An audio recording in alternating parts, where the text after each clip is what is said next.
তোমার সাবজেক্ট যদি জিওগ্রাফি হয় এবং তুমি বারবার ইউজিসি নেট বা ওয়েস্ট বেঙ্গল সেট দিচ্ছ, কিন্তু তা সত্ত্বেও তোমার কি হচ্ছে, বারবার তুমি ক্লিয়ার করতে পারছো না। তার মানে এটা পরিষ্কার তোমার প্রিপারেশন স্ট্র্যাটেজিতে কোনো গন্ডগোল রয়েছে বা কোনো প্রবলেম রয়েছে, যার জন্য যে ভুলগুলো তুমি বারবার করছো এবং সেই বারবার একই ভুল করার জন্য তোমার সিলেকশন কিন্তু নেট বা সেটের জন্য আটকে যাচ্ছে।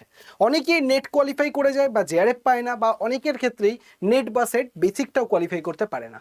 তো আজকের এই ভিডিওতে যারা যারা ইউজিসি নেট এবং সেটে যাদের সাবজেক্ট জিওগ্রাফি, তাদের জন্য ডেডিকেটেডলি এই ভিডিওটা আমি রেডি করছি, কারণ আমার নিজের সাবজেক্টও জিওগ্রাফি এবং এই সাবজেক্টের ওপর বেস করে আমি বহুবার নেট কোয়ালিফাই করেছি, যার ওপর বেস করে যে এক্সপিরিয়েন্সগুলো আমি করেছি সেই এক্সপিরিয়েন্স থেকে তোমাদেরকে আমি বলবো যে ইউজিসি নেট বা West Bengal set geography subject নিয়ে যদি কোয়ালিফাই করতে হয় তাহলে কি কি স্ট্র্যাটেজি তোমার মেনে চলা উচিত বা স্ট্র্যাটেজির কী রকম পরিবর্তন করা উচিত। কারণ যে স্ট্র্যাটেজি নিয়ে আজ থেকে 4-5 বছর বা 10 বছর আগে যদি কেউ কোয়ালিফাই করে থাকে, সেই স্ট্র্যাটেজি নিয়ে কিন্তু বর্তমানে কেউ যদি প্রিপারেশন করতে যায় তাহলে কিন্তু তার সিলেকশন হওয়া মুশকিল হয়ে যাবে, কারণ পরীক্ষার প্যাটার্ন কিন্তু কমপ্লিটলি চেঞ্জ হয়ে গেছে। তাই আজকের এই ভিডিওটা যারা যারা ইউজিসি নেট এবং সেটের জিওগ্রাফির জন্য, তাদের জন্য খুব গুরুত্বপূর্ণ হতে চলেছে। তাই ভিডিওটা স্কিপ না করে পুরো শেষ পর্যন্ত দেখবে, কারণ এই ভিডিওতে যে ইনফরমেশনগুলো দেবো সেগুলো প্রত্যেকটাকে ধরে ধরে যদি তুমি কাজে লাগাও তাহলে আগামী ডিসেম্বরে নেট বা সেট পরীক্ষায় তোমার কিন্তু সিলেকশন অবশ্যই হয়ে যাবে। তো সবাইকে ওয়েলকাম জানাই আমাদের ইউটিউব চ্যানেল আড্ডা 24/7 বাংলার অফিসিয়াল ইউটিউব চ্যানেলে। আমি হলাম তোমাদের সৌভিক স্যার, যেখানে তোমরা নেট এবং সেট রিলেটেড বিভিন্ন আপডেট টাইম টু টাইম পেয়ে যাবে, এবং তার সাথে সাথে তোমরা নেট বা সেট পাস করার পরও কোন কোন অপরচুনিটি আসছে সেই সমস্ত অপরচুনিটিগুলো কিন্তু তুমি পেয়ে যাবে। কোথায় পিএইচডি অ্যাডমিশন হচ্ছে, কোথায় অ্যাসিস্ট্যান্ট প্রফেসর ইন্টারভিউ হচ্ছে, সমস্ত কিছু ইনফরমেশন তুমি একটা জায়গাতে পাবে। তার জন্য চ্যানেলটাকে সাবস্ক্রাইব করে অবশ্যই বেল আইকন প্রেস করে রাখবে, যাতে কোনো নোটিফিকেশন এলে সবার আগে তোমার কাছে ভিডিওটা পৌঁছে যায়। তো আজকে তোমাদেরকে আমি বলবো যে ইউজিসি নেটে জিওগ্রাফি যে সাবজেক্টটা রয়েছে, সেই জিওগ্রাফির ক্ষেত্রে আমাদের টোটাল 10টা ইউনিট রয়েছে। সেই 10টা ইউনিটের মধ্যে আমরা চেষ্টা করি যে সব কিছু পড়ে ফেলার চেষ্টা করি। আমরা চেষ্টা করি যে সব কিছু পড়ে ফেলা, কিন্তু সব কিছু না পড়ে ফেলে ফোকাস কোথায় দেওয়া উচিত সেটা আগে আমাদের জানা উচিত। সব থেকে ইম্পর্ট্যান্ট হচ্ছে এটা, গুরুত্বপূর্ণ যে আমাদের সিলেবাসে যে টোটাল 10টা ইউনিট আছে, সেই 10টা ইউনিটকে টোটালটাই আমি ভালো করে পড়তে যাব এইরকম চিন্তাভাবনা না রেখে আমাকে ভাবতে হবে যে কোন জায়গা থেকে বেশি কোশ্চেন আসে, ওয়েটেজটা কোন দিকে। সেইটাকে যদি আমরা দেখি, টোটাল সিলেবাসকে আমরা 3টে ভাগে ভাগ করে নিয়েছি: ফিজিক্যাল জিওগ্রাফি, হিউম্যান জিওগ্রাফি এবং দ্য ওয়াইল্ড কার্ড যে সেগমেন্টটা রাখে, মানে যে জায়গাটা প্রায় অজানা অচেনা প্রশ্ন, সেই জায়গাটাকে আমরা ধরে নিয়েছি। তো আমরা যদি দেখি, ফিজিক্যাল জিওগ্রাফি থেকে 30% প্রশ্ন তোমাদের আসে, হিউম্যান জিওগ্রাফি থেকে 55% প্রশ্ন তোমাদের আসে, এবং আলাদা যে জায়গা রয়েছে যেগুলো থেকে আউট অফ বক্স যে সেগমেন্টটা, সেখান থেকে 15% মানে 15% কোশ্চেন তোমাদের ওখান থেকে আসবে। এইবার যদি আমরা দেখি সিলেবাস অনুযায়ী ফিজিক্যাল জিওগ্রাফির কটা ইউনিট আছে, 1, 2, 3, 4, মোটামুটি 4টে ইউনিট তোমরা এখানে দেখতে পাবে। ঠিক আছে, 1, 2, 3, 4 অবধি মোটামুটি দেখবে, মানে জিওমরফোলজি, ক্লাইমেটোলজি, ওশানোগ্রাফি এবং এনভায়রনমেন্ট, এই যে 4টে ইউনিট, এই 4টে ইউনিট তুমি ফিজিক্যাল জিওগ্রাফির মধ্যে মোটামুটি পাবে। এবার যদি তোমাকে বলি হিউম্যান জিওগ্রাফি ইউনিট 5 থেকে এটা 4 এখানে অ্যাড হয়ে গেল, ইউনিট 5 থেকে শুরু করে ইউনিট 10 পর্যন্ত যদি আমরা দেখি, এই পুরো জায়গাটা কিন্তু তোমরা হিউম্যান জিওগ্রাফি দেখতে পাবে। তার মানে 1, 2, 3, 4 4টে ইউনিট হচ্ছে তোমার প্রথম 4টে ফিজিক্যাল জিওগ্রাফি, 5 থেকে 10 নম্বর টোটাল ইউনিটটাই হচ্ছে তোমার হিউম্যান জিওগ্রাফি। তার মানে তোমাদেরকে বুঝতে হবে যে ফিজিক্যাল জিওগ্রাফির ওয়েটেজ কিন্তু কম, হিউম্যান জিওগ্রাফির ওয়েটেজ কিন্তু তুলনামূলকভাবে অনেকটাই বেশি। হিউম্যান জিওগ্রাফি থেকে যেহেতু বেশি ইউনিট রয়েছে, তাই কোশ্চেনও বেশি, 55%, ফিজিক্যাল জিওগ্রাফি থেকে আসছে 30%। নেক্সট এবার দেখো, সম্পূর্ণ নতুন বা অজানা প্রশ্ন, এখান থেকে 15% পেছনে ছুটে সময় নষ্ট করবে না, মূল 85%-এ ফোকাস করো, যেটা আমি সব সময় সবাইকে বলি। আমরা ম্যাক্সিমাম ক্ষেত্রে কি করি, করার চেষ্টা করি সেটা হচ্ছে তোমার যে জায়গাটা আমাদের অচেনা জায়গা, আমরা সেই অচেনা জায়গাটাকে মানে বারবার পড়ার চেষ্টা করি। তুমি দেখবে যখন আমরা কোনো এক্সাম দিই, নেট বা সেটের বা মক টেস্টও দিই, আমরা যেটা পারি না আমরা সেই দিকে বেশি ফোকাস করি, যে এটা কেন পারলাম না, এটা কেন হলো না। কিন্তু যেটা পারার মতো প্রশ্ন, কমন প্রশ্ন, যেটা বারবার আমি পড়েছি, সেইখান থেকেও কেন ভুল হচ্ছে সেই জায়গাটাকে আমরা দেখি না। আর যেটাই এখানে বলছে যে 85% মোটামুটি এই যে দুটো জায়গা থেকে যেটা সিলেবাস থেকে আসছে, সেই জায়গা থেকে যেন কোনো ভুল না হয় সেইটা আমাকে দেখতে হবে, তবেই সিলেকশন হবে। আমরা কি করি, বারবার এই 15%-এর ভিতরে ছুটতে গিয়ে এই যে 55 এবং 35% এই জায়গাটাকে আমরা অমিট করে চলে যাই, আমরা এই জায়গাটাকে গুরুত্বই দিই না। এবং এই জায়গাটাকে গুরুত্ব না দেওয়ার জন্য কি হয়ে যায়, আমরা আমাদের যে পড়া জায়গা সেটাকে বাদ দিয়ে চলে যাই, অচেনা অজানা জায়গা কিন্তু আমরা আর অ্যাটেম্প করতে পারি না। তো এটা কিন্তু সব থেকে বড় একটা প্রবলেমের জায়গা। তো সেই জন্য আমি তোমাদেরকে সবসময় বলবো যে যারা যারা এই ডিসেম্বরের জন্য প্রিপারেশন করবে, একদম বেস্ট উপায় আমি তোমাদেরকে বলবো যে সিলেবাসের যে মেন 85% জায়গাটা রয়েছে ফিজিক্যাল জিওগ্রাফি এবং হিউম্যান জিওগ্রাফি, সেই জায়গাটাকে আগে ফোকাস করো, সেই জায়গাটাকে ভালো করে করো। এবার তোমাদের প্রশ্ন হতে পারে যে ফিজিক্যাল এবং হিউম্যান জিওগ্রাফির মধ্যে তো অনেক টপিক রয়েছে, কোন টপিকগুলো পড়বো, কোন জায়গাটা পড়বো, কোনটা ছাড়বো, যেটা আমাদের আগে এক্সামের জন্য ইম্পর্টেন্ট। তো সেটাও তোমাদেরকে আমি বলে দেবো। সেটা যদি তোমরা দেখো, আগে আমি তোমাদেরকে একটা স্ট্যাটিস্টিক্স দেখাই। স্ট্যাটিস্টিক্সটায় তুমি দেখবে 2020, 21, 22, 23 এবং 24 সাল অবধি যদি দেখো, তাহলে দেখবে 2024 সালে 18টি প্রশ্ন কার্টোগ্রাফি এবং রিমোট সেন্সিং জিআইএস থেকে এসছে। ঠিক আছে, তার মানে তুমি ভাবো যে আমাদের 2020 সালে কিন্তু এই সমস্ত টপিক থেকে সিলেবাসের পরিমাণ মানে কোশ্চেনের পরিমাণ কম ছিল। মানে এখন এমন একটা সময় এসছে যে সময়গুলো থেকে যে তুমি দেখবে যে কোশ্চেনের লেভেল কিন্তু কিছু কিছু ইউনিটে বেড়ে গেছে, যেগুলো আগে আসতো না। যেমন কার্টোগ্রাফি রিমোট সেন্সিং জিআইএসে 18টা প্রশ্ন, আগে কিন্তু এগুলো থেকে প্রায় কোনো প্রশ্নই আসতো না, কোনো প্রশ্নই সেইভাবে আসতো না। হিউম্যান জিওগ্রাফি, বিশেষ করে যদি কৃষি, শিল্প, আবাসস্থানিক মডেল বা আরবান জিওগ্রাফির যে মডেলগুলো রয়েছে, সেখান থেকে কিন্তু আগে সেরকমভাবে কোনো প্রশ্নই আসতো না। এখন প্রায় 12টা করে কোশ্চেন এখান থেকে দিচ্ছে। যদি দেখি বেস ইউনিট, ডেভিস, স্পেং, জিওমরফোলজি, ক্লাইমেটোলজি, এগুলো থেকে আগে আসতো 9টা করে প্রশ্ন, এখন 10টা, 11টা, 12টা, মানে আস্তে আস্তে সংখ্যাটা বাড়ছে। তাহলে তোমরা এই স্ট্যাটিস্টিক্স থেকে কি বুঝতে পারলে যে আমাদের কিন্তু এনটিএ এখন এই ট্রেন্ডটা ফলো করছে, যে টপিকগুলো সবাই পড়ে সেই টপিক থেকে কোশ্চেন কমিয়ে, যে টপিক থেকে মানে লোকজন খুব একটা পড়ে না সেই টপিকের কোশ্চেন কিন্তু তুলনামূলকভাবে বাড়িয়ে দিচ্ছে। তাহলে এই সমস্ত ইউনিটের ওপর বেস করে আমাদেরকে বুঝতে হবে যে কোন টপিকগুলো আমাদেরকে আগে পড়তে হবে। তাই আমি তোমাদেরকে বলে দিচ্ছি, ফিজিক্যাল জিওগ্রাফি যেটা ইউনিট আছে, সেই ফিজিক্যাল জিওগ্রাফি থেকে তোমাদের কন্টিনেন্টাল ড্রিফট এবং প্লেট টেকটনিক খুব ইম্পর্ট্যান্ট একটা টপিক, অবশ্যই তোমাদের পড়তে হবে। জিওমরফিক সাইকেল মানে ডেভিস বা পেঙ্কের তত্ত্ব ভীষণ ইম্পর্টেন্ট, পরীক্ষায় দেয়। ক্লাইমেটোলজি থেকে হিট বাজেট এবং সাইক্লোন খুব ইম্পর্টেন্ট একটা টপিক।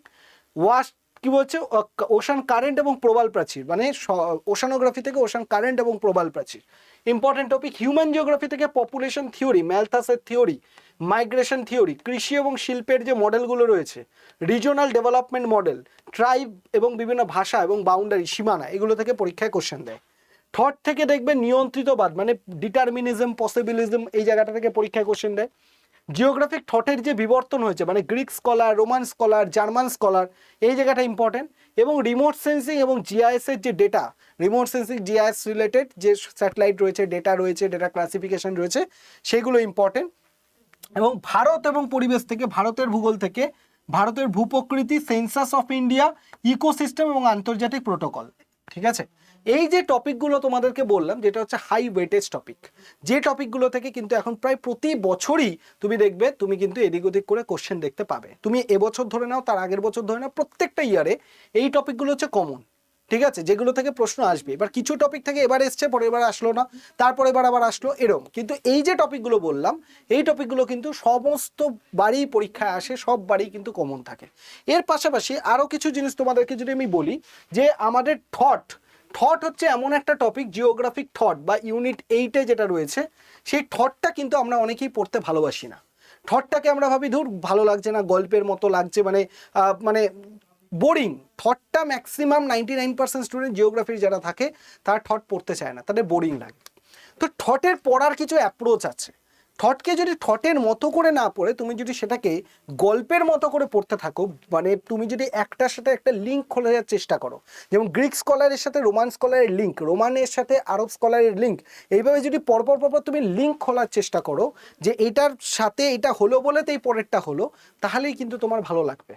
নাহলে কিন্তু থট তোমার ভালো লাগবে না। কেন ডিটারমিনিজম থেকে পসিবিলিজম এলো, কেন নিও ডিটারমিনিজম এলো, এইগুলোর পেছনে যদি তুমি লিঙ্ক করে না পড়ো, লজিক খুঁজে না বার করতে পারো, তাহলে কিন্তু থট তোমার করাটা খুবই গুরুত্বপূর্ণ হয়ে যাবে। ঠিক আছে, সেই জন্য থটকে যদি ভালো করে করতে হয়, থটের টপিকগুলোকে আগে বুঝে নিতে হবে যে থটের কোন কোন টপিক ইম্পর্টেন্ট।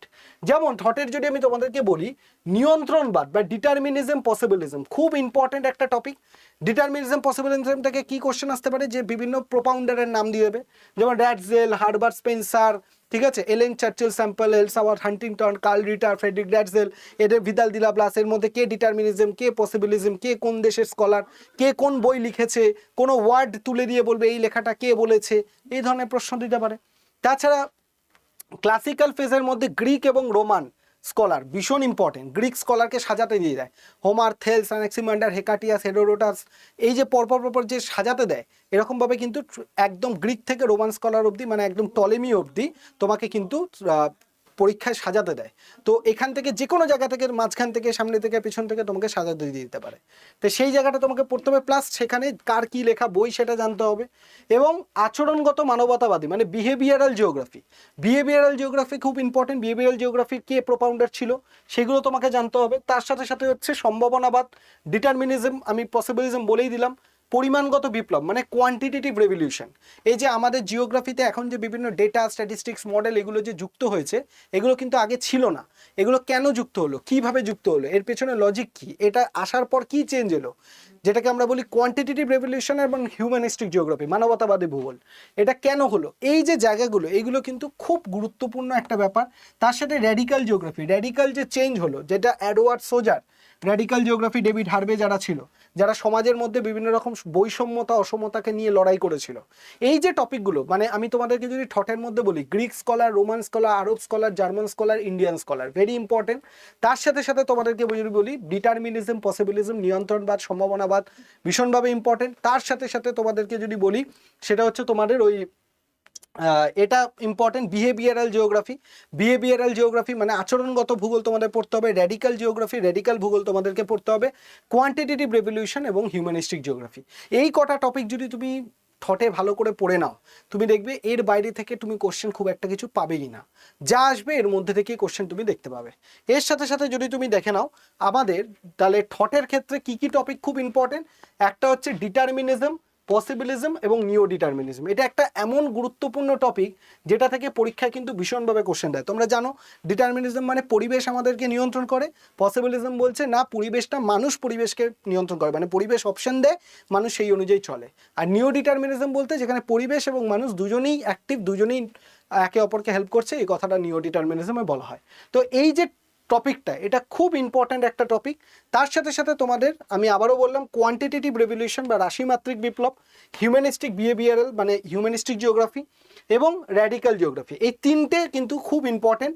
তুমি দেখবে কোয়ান্টিটেটিভ রেভলিউশন থেকে কেন হিউম্যানিস্টিক এলো, হিউম্যানিস্টিক থেকে কেন র্যাডিক্যাল জিওগ্রাফি তৈরি হলো, এই যে পরপর তুমি যদি এর ইভ্যালুয়েশনটা না পড়ো, জাস্ট তুমি পড়ে নিলে কোয়ান্টিটেটিভ কি, হিউম্যানিস্টিক কি, র্যাডিক্যাল কি, তাহলে কিন্তু হবে না।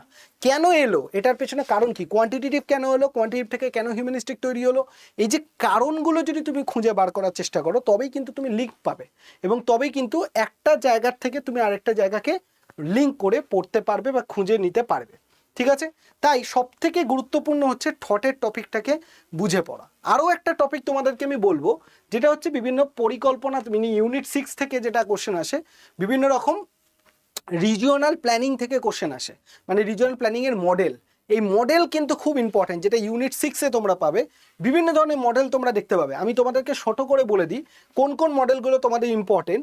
গ্রোথ পোল থিওরি ভীষণ important, core periphery theory important, রস্টোর stage of growth theory important, cumulative causation theory important, Indian location theory, central place theory, endogenous growth, এই যে থিওরিগুলো তোমরা দেখতে পাচ্ছ, এই প্রত্যেকটা থিওরি তোমাদের ইম্পর্টেন্ট। এখানে এমন একটা থিওরি নেই যেটা থেকে পরীক্ষা কোশ্চেন দেয় না, প্রতিটা থেকে তুমি দেখবে প্রতি বছর কিন্তু প্রতিটা টপিক থেকে কোশ্চেন আসে। তাই এই আঞ্চলিক পরিকল্পনা বা রিজিওনাল থিওরি, এই থিওরিগুলো কিন্তু প্রত্যেকটা থিওরি পড়ে নাও। এবং সব থেকে গুরুত্বপূর্ণ থিওরির ক্ষেত্রে আমি তোমাদেরকে বলি, থিওরি যখন তুমি পড়বে না, থিওরির ক্ষেত্রে প্রত্যেকটা থিওরি কিছু কনসেপ্ট আছে। দেখবে গুনার মিডালের থিওরির কিছু কনসেপ্ট আছে, পেরিফেরি থিওরির কিছু, কোর পেরিফেরি থিওরির কনসেপ্ট আছে। এই কনসেপ্টগুলোকে ছোট করে নোট করে নাও।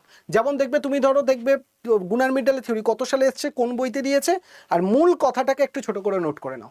তাহলে তোমার পুরো থিওরিটা ওই ছোট্ট কথার মধ্যে মাথায় ঢুকে যাবে, মানে তোমার গোলাবে না যে এই ইনি বলতে গুনার মিডালের নাম শুনে মনে পড়ে যাবে উনি এই কথাগুলো বলেছিল বা এইভাবে বিষয়টাকে রিপ্রেজেন্ট করেছিল, ও এবার বললে এইভাবে রিপ্রেজেন্ট করেছিল। তাহলে কি হবে, জিনিসটা তোমার কাছে পুরোপুরি রেডি হয়ে যাবে। ঠিক আছে, এবার যদি তুমি দেখো যারা গ্র্যাজুয়েশনে রয়েছে তাদের জন্য একটা ছোট্ট কথা বলবো, কারণ যারা গ্র্যাজুয়েশনে রয়েছে তাদেরও কিন্তু এখন থেকে তোমরা নেট পরীক্ষা দিতে পারবে। 8 সেমিস্টারে যখন তুমি যাবে, মানে একদম লাস্ট ইয়ারে, তখন থেকে তুমি কিন্তু গ্র্যাজুয়েশন থেকেও তুমি নেট পরীক্ষা দিতে পারবে। তাই গ্র্যাজুয়েশনে যারা রয়েছে জিওগ্রাফির বিশেষ করে, তাদের সেমিস্টার 1-এ তুমি দেখবে ফিজিক্যাল জিওগ্রাফি রয়েছে, জিওমরফোলজি রয়েছে, যেটা নেটের ইউজিসি নেটে 1 নম্বর ইউনিট। তাই জিওমরফোলজি যখন তুমি সেমিস্টার 1-এ পড়বে তখন কিন্তু খুব ভালো করে পড়ে নাও, কারণ ওইটাই তোমার নেট পরীক্ষায় কাজে দেবে। ঠিক আছে, তারপর তুমি দেখো সেমিস্টার 3-তে হিউম্যান জিওগ্রাফি রয়েছে, যেটা ইউজিসি নেটের ইউনিট 5-এ রয়েছে। তারপর দেখো ভারতের ভূগোল, জিওগ্রাফি অফ ইন্ডিয়া, যেটা ইউনিট 10-এ আছে, 10 নম্বর ইউনিটে আছে। তার মানে আমার মূল বক্তব্য হচ্ছে এটাই, যে গ্র্যাজুয়েশন বা মাস্টার্স করতে করতে যে টপিকগুলো তুমি পাবে সেই টপিকগুলোকে নেটের সিলেবাসটা তখন থেকে ডাউনলোড করে নাও। দেখো যে এই টপিকগুলো আমার নেটের সিলেবাসে আছে কি নেই, যদি থাকে সেই টপিকগুলোকে খুব ভালো করে ডেপথে পড়ে নাও, যাতে করে তোমার একবার পড়াতে, একবার টাইম ইনভেস্টমেন্টে সেটা যেন তোমার ফিউচারও কাজে লেগে যায়, তাহলেই কিন্তু তোমার ভালো হবে। ঠিক আছে, কিন্তু দুঃখের ব্যাপার 99% স্টুডেন্টরা কী করে, নেট পড়ার জন্য আলাদা করে সাবজেক্টটাকে রেডি করে, যখন গ্র্যাজুয়েশন মাস্টার্স করে তখন সেটাকে আলাদাভাবে পড়ে, তার জন্যই মেন সমস্যাটা হয় এবং এতটা সময় লেগে যায়। তাই আমি তোমাদেরকে বলবো, জেআরএফ পেতে গেলে যদি তুমি মনে করো যে জিওগ্রাফি দিয়ে তুমি নেট বা জেআরএফ ক্লিয়ার করবে, তাহলে প্রথম তোমার বেসিক ফাউন্ডেশনটাকে তৈরি করো, সাবজেক্টটার প্রতি আগে ডেপথ বাড়াও, ফাউন্ডেশন বাড়াও, যাতে সাবজেক্টটা তোমার হাতের মুঠোয় চলে আসে, যে কোনো জিনিস যাতে বললে তোমার মাথায় যেন ক্লিক করে যায়, যে এটা মানে ওটা, ওটা মানে সেটা, মানে চোখ বন্ধ করে যাতে তুমি বলতে পারো। তার সাথে সাথে তুমি কি করো, স্ট্র্যাটেজিক ফিল্টারিং, মানে হচ্ছে যখন তুমি নেট পরীক্ষার জন্য প্রিপেয়ার করছো তখন দেখে নাও যে কোন জায়গাগুলো বেশি, যে 85% নিয়মটা আমি বললাম, যে টপিকগুলো সব থেকে ইম্পর্টেন্ট সেইগুলোকে আগে হাইলি ফোকাস করে পড়ো, কারণ ওই টপিকগুলো প্রতি বছর কোশ্চেন আসবেই আসবে, ওগুলো কোনো চেঞ্জ হবে না। এবং ফাইনালি তুমি কি করবে, ইউজিসি নেট বা জেআরএফ এর জন্য কি করবে, পুরো টপিকগুলোকে রিভিশন করো এবং ম্যাক্সিমাম টু ম্যাক্সিমাম প্র্যাকটিস করো। তাহলে করে কি হবে, তোমার যে সমস্যা সেই সমস্যাগুলো কিন্তু মিটে যাবে। এবং সব থেকে গুরুত্বপূর্ণ, তাহলে আমি তোমাদেরকে বলবো যে এই 10টা ইউনিট যেটা রয়েছে সিলেবাসের, যে 10টা ইউনিট, তাকে আলাদা করে না পড়ে 10টা ইউনিটকে একসাথে পড়ো। মানে এটা ভেবো না যে 10টা ইউনিট আলাদা আলাদা, প্রত্যেকটার সাথে প্রত্যেকটা লিঙ্ক খোলার চেষ্টা করো, তাহলেই কিন্তু তোমার কি হবে, সিলেবাসটা তোমার কাছে ভালোভাবে মনে থাকবে। তো আমি তোমাদেরকে মোটামুটি বলে দিলাম যে তোমাদের কিভাবে পড়া উচিত বা কিভাবে এগোনো উচিত, পুরো বিষয়টা তোমাদেরকে বলে দিলাম, যে জিওগ্রাফি নিয়ে যারা পড়ছো তাদেরকে কিভাবে এগোনো উচিত। এইবার সমস্যাটা কি হয়ে যায়, সমস্যাটা হয় যে অনেকেই রয়েছো যারা গ্র্যাজুয়েশন করছো বা মাস্টার্স করছো, করতে করতে নেটের প্রিপারেশনটাকে কি করে তুমি মানে মার্চ করবে সেটা বুঝতে পারো না। যারা গ্র্যাজুয়েশনে রয়েছে তাদেরকেও আমি সেম কথা বলবো, যে তুমি গ্র্যাজুয়েশন করছো, জিওগ্রাফি সাবজেক্টটা হয়তো নিয়ে তুমি গ্র্যাজুয়েশন করছো, তা সত্ত্বেও হয়তো নেটের জন্য কিভাবে নিজেকে রেডি করবো সেটা হয়তো তুমি বুঝতে পারছো না। বা যারা মানে মাস্টার্স করছো তাদেরও সেম সমস্যা, আর যারা গ্র্যাজুয়েশন মাস্টার্স শেষ করে ফেলেছো তাদেরও সেম সমস্যা, যে কিভাবে জিনিসটাকে, আপনি তো বলে দিলেন এইভাবে, কিন্তু কিভাবে পড়বো, কিভাবে নোট বানাবো, কিভাবে আমি এগোবো, এগুলো নিয়ে সমস্যা। তাহলে সেক্ষেত্রে সমস্যা সমাধানের একটাই রাস্তা, তোমাকে একজনকে গুরুকে ঠিক করতে হবে, যে কিনা তোমাকে সঠিকভাবে গাইড করবে, যে এইটা পড়ো, এইভাবে পড়ো, ওইভাবে পড়ো, এইভাবে এগাও, তাহলে করে তোমার কম সময় তুমি সাকসেস পেয়ে যেতে পারবে। তাই জন্য আমি নিজে যেহেতু এক্সামটা কোয়ালিফাই করেছি, সেই ওপর বেস করে তোমাদেরকে আমি কি করতে পারি, মিশন জেআরএফ এবং ওয়েস্ট বেঙ্গল সেট ডিসেম্বর 2026-এর জন্য ইউজিসি নেটের পেপার 1 এবং জিওগ্রাফির একটা ব্যাচ তোমাদের জন্য আমি নিয়ে চলে এসেছি। পেপার 1 শুধু ব্যাচ তোমাদেরকে আমি বলবো না, কারণ যেহেতু তোমাদের সাবজেক্ট যারা ভিডিওটা দেখছো আশা করি জিওগ্রাফির, তাই আলাদা করে শুধু পেপার 1-এর ব্যাচ নেওয়ার তোমাদের দরকার নেই, তোমরা পেপার 1 প্লাস জিওগ্রাফি একসাথে যে ব্যাচটা রয়েছে সেটা নিয়ে নাও। এখানে কি হবে, আমি তোমাদের পেপার 1টা পুরো আমিই পড়িয়েছি, যেটা রেকর্ডেড ফরম্যাটে আছে, দেখে নিতে পারবে। তার সাথে সাথে জিওগ্রাফিটা পুরো 100% লাইভ ক্লাসের মাধ্যমে পড়াবো। জিওগ্রাফিটা 100% লাইভ ক্লাসের মধ্যে দিয়ে আমি তোমাদেরকে পড়াবো, নোটস দেবো, আবার নিজের লেখা যে নোটসগুলো সেগুলো তোমাদেরকে দেবো, সব কিছু, তার সাথে প্র্যাকটিস টেস্ট, মক টেস্ট, সব কিছু তুমি পেয়ে যাবে। তোমাকে খালি কি করতে হবে, পড়তে হবে, তোমার কাজ শুধু পড়া। এবং আমার নিজের কাছ থেকে জিওগ্রাফি নিয়ে নেট পাস করেছে প্রচুর স্টুডেন্ট, তারপর সিইউটি পরীক্ষা দিয়েছে প্রচুর স্টুডেন্ট, মানে কম্পিটিটিভ লেভেলে জিওগ্রাফি সাবজেক্টের উপর বেস করে আমার থেকে প্রচুর স্টুডেন্ট কিন্তু পাস করে বেরিয়েছে, এবং তারা ভালো ভালো জায়গায় এখন প্রতিষ্ঠিত রয়েছে, কেউ যাদবপুর, কেউ প্রেসিডেন্সি, কেউ জেএনইউ, সমস্ত জায়গায় কিন্তু আমার স্টুডেন্টরা রয়েছে, যারা হয় নেট পাস করে আমার কাছ থেকে গেছে, নাই সিইউটি পাস করেছে, না এমএসসি এন্ট্রান্স পাস করেছে, মোদ্দা কথা আমার কাছ থেকে পড়ে কম্পিটিটিভ এক্সাম কিন্তু সে ক্লিয়ার করেছে। তো সেই জন্য তোমাদেরকে এই আত্মবিশ্বাস থেকে আমি বলতে পারি যে যদি তুমি এই ব্যাচটা পারচেস করো এবং আমি যেভাবে বলবো সেইভাবে যদি জিওগ্রাফিটা পড়ো, আগামী দিনে তোমার নেট আটকে থাকলে নেট ক্লিয়ার হয়ে যাবে, সেট আটকে থাকলে সেট ক্লিয়ার হয়ে যাবে, জেআরএফ আটকে গেলে জেআরএফও ক্লিয়ার হয়ে যাবে। এবার প্রশ্ন হলো এই ব্যাচটা তুমি কিভাবে পারচেস করবে। ব্যাচটা পারচেস করার জন্য সবার আগে আমাদের আড্ডা 24/7 অ্যাপটাকে ইনস্টল করতে হবে। কি করে করবে? সবার আগে কিউআর কোড যেটা রয়েছে, কিউআর কোডটাকে তুমি স্ক্যান করে নিতে পারো, বা প্লে স্টোরে গিয়ে আড্ডা 24/7 লেখো। আড্ডা 24/7 লিখলে এই যে তুমি অ্যাপ্লিকেশনটা দেখতে পাচ্ছ, অ্যাপ্লিকেশন দিয়ে তুমি অ্যাপটাকে তুমি ইনস্টল করে ওপেন করে নাও। এবার অ্যাপটা ইনস্টল করার সাথে সাথে যে মুহূর্তে তুমি অ্যাপটা খুলবে, খোলার সাথে সাথে তুমি দেখবে নিচের দিকে বাঁদিকে হোম বলে অপশান থাকবে। হোমে তুমি ক্লিক করবে। হোমে ক্লিক করার সাথে সাথে তুমি দেখবে ওপরের দিকে ওয়েস্ট বেঙ্গল লেখাটা আসছে কিনা। যদি না আসে তাকে ওয়েস্ট বেঙ্গলটা করবে। কিভাবে করবে? এই যে ড্রপ ডাউন অ্যারো রয়েছে, ড্রপ ডাউন অ্যারোতে ক্লিক করবে। ড্রপ ডাউন অ্যারোতে ক্লিক করার সাথে সাথে তুমি দেখবে সিলেক্ট ইওর এক্সাম বলে তোমার একটা লিস্ট খুলে যাবে। সেখান থেকে স্টেট এক্সাম বলে যে জায়গাটা রয়েছে, স্টেট এক্সামে ক্লিক করবে, করে তুমি ওয়েস্ট বেঙ্গল অপশানটা ক্লিক করে দেবে। ঠিক আছে? তাহলে কি বললাম? ড্রপ ডাউনে ক্লিক করবে, ড্রপ ডাউনে ক্লিক করে সিলেক্ট ইওর এক্সাম খুলবে, সেখান থেকে নিচের দিকে স্টেট এক্সাম, স্টেট এক্সাম থেকে ওয়েস্ট বেঙ্গল অপশানে ক্লিক করবে। এইবার ওয়েস্ট বেঙ্গল অপশানটা ক্লিক করলে দেখবে এখানে ওয়েস্ট বেঙ্গল লেখাটা তোমার চলে এসেছে। এইবার ওয়েস্ট বেঙ্গল লেখাটা যে মুহূর্তে তোমার চলে এলো, তুমি কি করবে? নিচের দিকে দেখবে স্টোর বলে একটা অপশান পাবে। কি পাবে? স্টোর বলে অপশান পাবে। এই স্টোর বলে অপশানটা তুমি জাস্ট স্টোর বলে অপশানটায় ক্লিক করবে। স্টোর বলে অপশানটায় যে মুহূর্তে তুমি ক্লিক করবে, সাথে সাথে তোমার কাছে কি হবে? এরকম একটা উইন্ডো খুলে যাবে, যেখানে তুমি কি দেখতে পাবে? ফাইন্ড প্রোডাক্ট বাই এক্সাম বলে তুমি দেখতে পাবে। কি পাবে? Find product by exam. যেখানে তুমি ভিউ অলে যদি তুমি ক্লিক করো, ভিউ অল, এই ভিউ অলে যদি তুমি ক্লিক করো, ভিউ অলে ক্লিক করলে তুমি দেখতে পাবে তোমার কাছে এই ফাইন্ড প্রোডাক্ট বাই এক্সাম বলে এরকম আমাদের আড্ডা 24/7 বাংলায় যতগুলো কোর্স করানো হয় তার একটা লোগো তুমি দেখতে পাবে। তার মধ্যে ইউজিসি নেট বেঙ্গলি বলে যে অপশানটা রয়েছে সেখানটায় ক্লিক করবে। ক্লিক করার সাথে সাথেই তোমার কাছে দেখবে এরকম 3টে প্রোডাক্ট তুমি দেখতে পাবে। তার মধ্যে দিয়ে ফার্স্ট যে ব্যাচটা তুমি দেখতে পাচ্ছ, net JRF West Bengal set নিশ্চিত সাফল্য ব্যাচ পেপার 1 প্লাস জিওগ্রাফির যে ব্যাচটা, এই ব্যাচটাকে তোমাকে নিতে হবে। এই ব্যাচটার দাম অ্যাকচুয়ালি কি হচ্ছে, এখানে 7,000 দেখাচ্ছে তা নয়, এটা 6099, 6,099 টাকায় তুমি ব্যাচটা পেয়ে যাবে।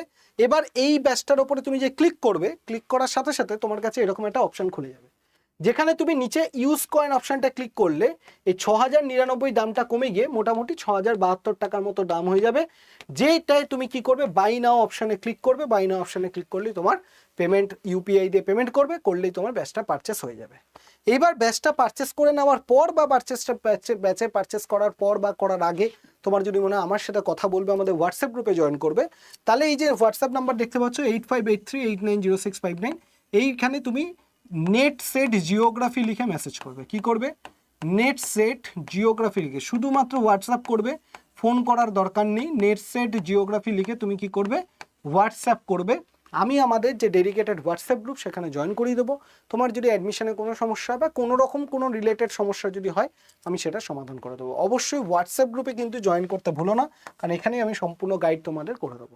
আর যদি তোমাদের মনে হয় জিওগ্রাফি নিয়ে কোনো কেরিয়ার অপশন বা কোনো কিছু তোমার জানার প্রয়োজন রয়েছে, অবশ্যই ভিডিও কমেন্ট সেকশনে লিখবে, আমি তার উত্তর দিয়ে দেবো। আর ভিডিওটা ভালো লাগলে একটা লাইক করে দেবে, শেয়ার করে দেবে এবং চ্যানেলটাকে সাবস্ক্রাইব করে বেল আইকন প্রেস করে রাখবে, কারণ এই চ্যানেলে একমাত্র তুমি সঠিক ইনফরমেশন সঠিক সময় পেয়ে যাবে। থ্যাংক ইউ সবাইকে, খুব ভালো থাকো, সুস্থ থাকো।